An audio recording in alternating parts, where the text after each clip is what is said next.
Greetings, everyone, and welcome back to Microsoft's Java for Beginners series. My name is Brian Benz. I'm a cloud advocate at Microsoft, and I am joined again by Kirk Pepperdine, who is going to tell us a little bit more about classes and packages. This is part two of a three-part topic.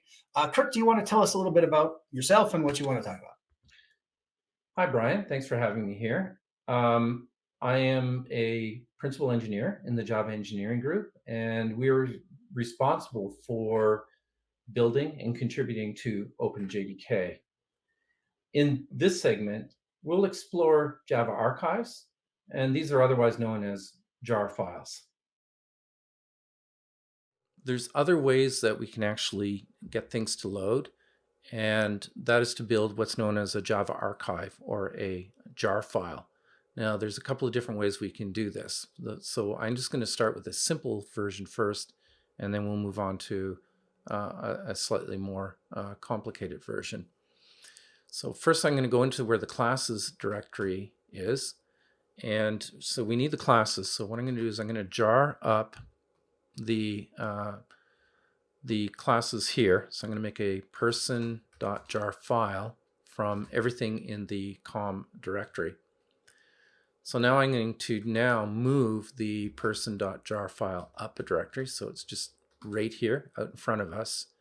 Now when I run Java, I'm going to put the jar file on the class path. So let's start with that. And I'm going to use the abbreviation this time for class path -cp. So we're going to put in person.jar, and we still have to give the our entry point class, the class that contains our main. I'm going to execute that, and there you can see that everything works as expected. In the more complicated version, what I'm going to do is create an executable jar. So the first thing that we have to do is we have to create a manifest file. So I'm going to start by creating that. In the source directory, we'll put into a person.mf file. Okay, so the first thing that we need to put in here is a version, manifest version. It's going to be 1.0.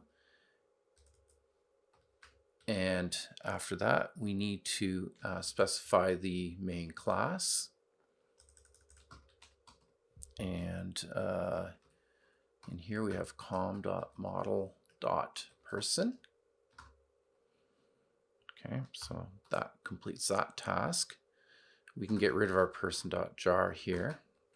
And I can go into classes just to make this a little simpler. So now what I'm going to do is I'm going to do a jar, and I'm going to say CFM. In this case, I'm going to create a jar. I'm going to be person.jar. Our manifest file is going to be source,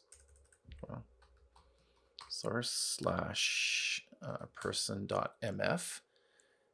What we're looking for is everything in the class path, just as we did before. So there we go. I'm going to copy our jar file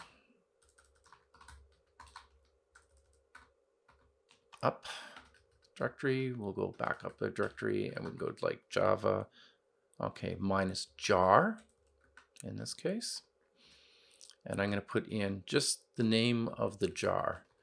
So the class loader will read the manifest, and it will sort out what the main class is, and it will load that class, and it will execute it, and we get the results as we would expect.